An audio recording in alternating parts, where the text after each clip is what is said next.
If you have a picture of the outcome, if you are directing spirit in any way, you're not leaving it to spirit. You are still struggling, still trying to change the now. Does peace of mind lead to stagnation? Sanhia on accepting the now. Good now. This question comes from a reader who writes, I have a nagging question about peace of mind. Doesn't that lead to stagnation? When people stop struggling, it leads to lethargy and aimlessness. The heart of my question is struggle a universal truth? I've tried to give everything to the Spirit, but I am limited in being aware of the true potential of doing that. Okay, I think that many readers may share your confusion.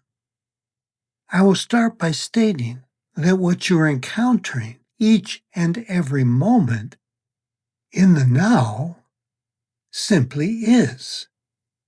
It cannot be changed. It is. It's here now. There's no rewind to allow you to go back and to make it different. It is what it is now and could not be anything else. This is no small matter. We could say that this is everything. Your whole question centers around changing what is. There's nothing that you can change. The mind responds, oh, maybe not the now, but I can change the future. I can build a tomorrow that's better than the now. My next question is to ask, what's wrong with the now? You might construct a laundry list of what is wrong with things as they are. How do you know each of these items is wrong? Does it feel bad? Is it uncomfortable or painful? Are things not the way you want them to be? In your mind, there's a past. Is any part of what you're unhappily experiencing now a part of the future you chose for yourself then? Have things turned out exactly as you planned? Why not? These are important questions to consider. There are many parameters to this. Maybe you've asked for something different than what is, but find your requests seem to have little impact. So, what do you do? How many times do you try to run into the wall until you accept there is no doorway there? Perhaps you lack the power to change how things are. Secondly, what makes you think that you know how things should be? Are you certain? Each one of you can recall things in what appears to be your past, which were not pleasant, perhaps painful, and which you certainly would not have wished to have happened. But these events changed your experience of yourself and life in such a way that you can now have gratitude for their occurrence. Had it been up to you, you would never have chosen those happenings. Yet, they helped you move through barriers that had previously felt to be impenetrable. Perhaps you are begging to and wondering if you can go forward and grow without having pain. The answer seems to be apparently not. At least you've not demonstrated that ability up to this point. The suffering is not brought about by what occurs, but by your resistance to it, your struggle. So we come back to this now. It's the only place you're ever going to be. If you reject your now, but claim instead you will create a better future, you will end up in a perpetually unacceptable now, trying to create a better future. There is no future. There's just now. The only way that your now becomes acceptable is to accept it as it is. Otherwise, you will continue as you have, day after day, year after year, incarnation after incarnation, searching for a better now, looking everywhere but within and to this moment. There cannot be stagnation in the now because everything is in constant movement. Stagnation comes from the mind trying to control what cannot be corralled. So stop trying to fight it. Stop trying to change it. Stop feeling the victim. Accept the present fully as it is. Lethargy and aimlessness are consequences of repeated failures to create the world you think you want. Why even try anymore, you might think? Such a result is not a bad thing. As we have spoken about above, this can lead you to finally accept what is and find a peace that has always evaded you. It seems, and this is the fear you expressed in your question, that the choice is between struggle as a universal truth or aimlessness and lethargy. Are you sure those are the only choices? You said that you've tried to give to Spirit, but are limited in knowing the true potential of doing that. If when leaving things to Spirit, you have an idea of how you want the situation handled, you haven't left it to Spirit. If you have a picture of the outcome, if you are directing Spirit in any way, you're not leaving it to Spirit. You are still struggling, still trying to change the now. Leaving it to Spirit begins with accepting what is here now without a thought of changing things. This isn't such a bad idea because it is here. There's nothing to be done about it. The horse is already out of the barn. There's nothing for you to do. Giving it to Spirit requires only that you are aware of what you are giving, that you surrender any part of the handling of the situation. Give the present your full attention, letting go of all thoughts, which are of the mind, not of Spirit. Your mind has a goal and wants to reach the top of the mountain. There is no top. There is just climbing. There is just goal after goal after goal. There might be a brief respite in realizing a goal, but it is soon replaced by a new target. No achievement is enough. The ego is in full control. Giving it to Spirit is the end of goals. Even giving it to Spirit cannot be a goal. Only a pointer, only a reminder to notice when you're not doing that. Home is not a goal. It's where you are now. Stop. Pay attention. Let go. See what is here. These goals and this struggle are all based on the belief that nothing is enough, that you're not good enough, smart enough, lovable enough, successful enough, evolved enough, deserving enough to be welcomed into the loving arms of the divine. So, on and on you struggle, vainly, like Sisyphus, to reach what cannot be reached. None of these thoughts or fears are true. Again, just stop it. Let your mind go. Pay no attention. See what Spirit is bringing you now. When you give it to Spirit, you let go of all thoughts of control, all addiction to fomenting change, all lack of trust in the perfection of what is. You may ask, how can I do that, Sanhia? It's my habit to do all those things. How can I stop?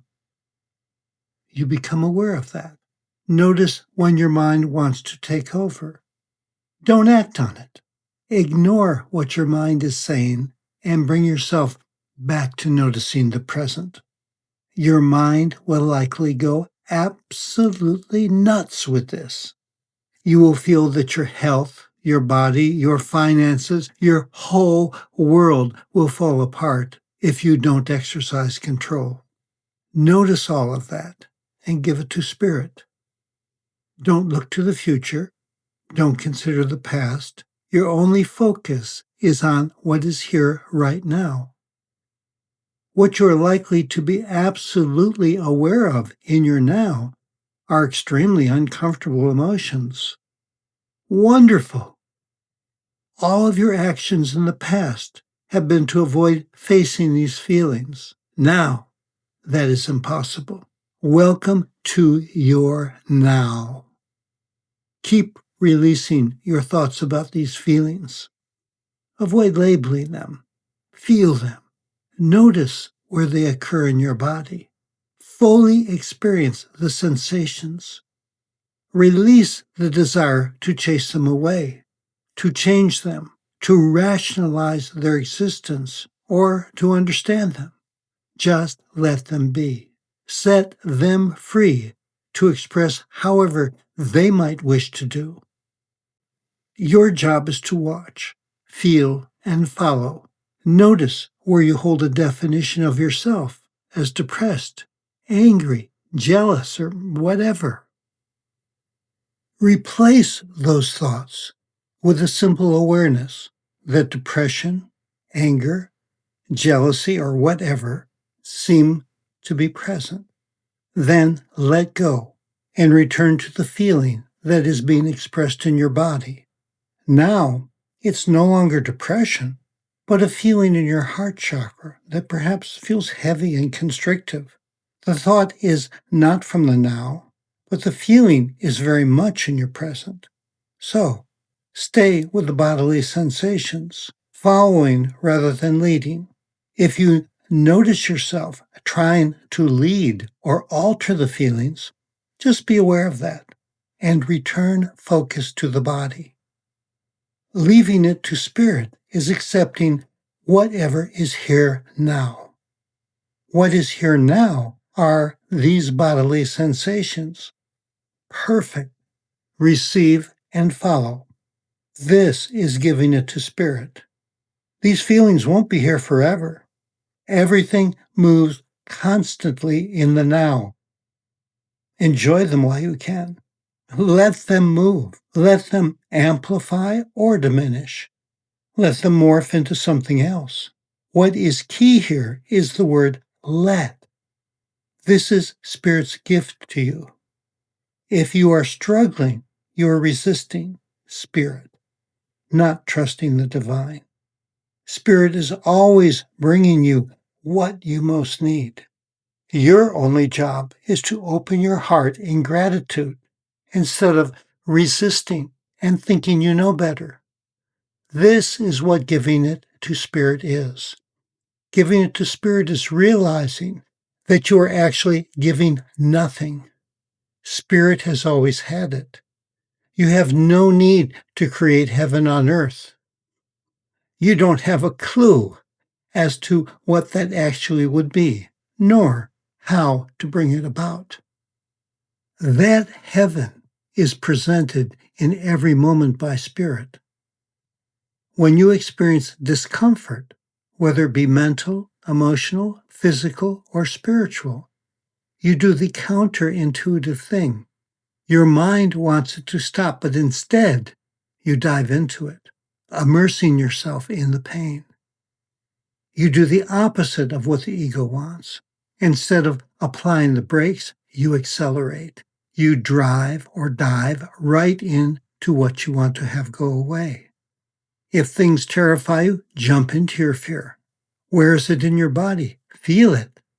Let it go wild. It may feel like it will kill you. Find out if it will. The alternative is to live with that fear forever. It's time to remind you that none of this is real. It's all a fantasy, a dream, or a nightmare for some of you. Your ego mind takes it all deadly seriously. Nothing in the physical experience truly matters. What matters for you is your belief in it and the energy you give to the importance of the illusion. All of this keeps the dream alive for you. Whatever it is that you fear or that triggers other feelings you label as negative is not real. You won't realize that by listening to me. This awareness will only come through diving into it. Attempting, though of course unsuccessfully, to chase it away just makes it real for you. All that is real is the you that is experiencing all of this. It will never go away. So, have your experiences. Enjoy the ride. Do you choose your experiences each day? Only to a limited degree. Truth be told, you never know what's coming next. Stop trying to control, change, or hide from what appears. Hop on board. The true you is indestructible. The divine you has chosen for you. Whatever happens, when the dust settles, there you are. You simply are. As Spirit is, as God is, you are. Your mind thinks you are the body, you are less than divine, and that you will die. Stop listening. Dive into the now. Dive into the feelings. Otherwise, there can never be peace of mind, nor can that peace come out of an intention or a goal. In that case, you're busy trying to change what is. Let's come back to the original statement about peace of mind leading to stagnation. Have you ever had peace of mind for a long and sustained period of time? Have you felt that peace for weeks, months, or years on end? I would be very surprised if your honest answer was yes. If it is no, how can you think that peace of mind leads to stagnation? You have no experience to back up such a belief. That's just another crazy idea, one of the thousands in the insane mind of humanity. So, let's let go of peace of mind, of heaven on earth, of love, joy, and happiness as constant states of mind, of never experiencing negative emotions. Go for not going. Go for hanging out, with or without lethargy, with what is now. Your only goal is to have no goal, to be with what is. Does that mean that you don't interact with the world? Of course you do, but not with the intention to create a certain result. You play because it's all there is to do. Whatever presents itself is the only game in town. If emotions are triggered in the playing of the game, then that's part of the game. Play on. If part of your game is to try to change the game, I wish you the best of luck. We can talk again later. I am always part of your game. Listen to your divine inner coach. Good now. If this touched your heart, subscribe and receive more light. This content is the creative work of Channels Without Borders, all rights reserved 2025. Visit channelswithoutborders.com. Feel free to share this with friends. More information and links are in the description.